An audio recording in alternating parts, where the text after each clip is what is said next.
Alright guys, Brian Adams here with OnlyWoodFloors over in Glendale, California. This house was built in 1920, so it's original hardwood flooring, and it should probably be replaced. Those gaps and cracks are from the house settling and the wood being so thin. But we're going to baby it. We're going to sand it down, repair those little areas,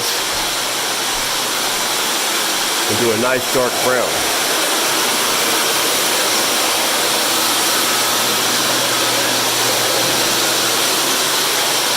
Just sanded down an area to do a sample color.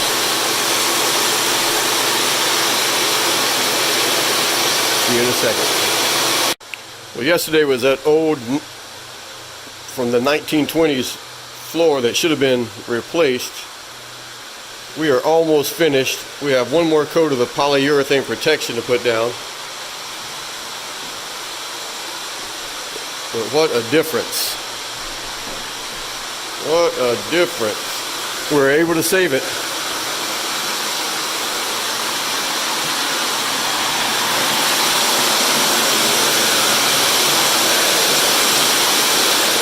Got the blowers going, drying the polyurethane.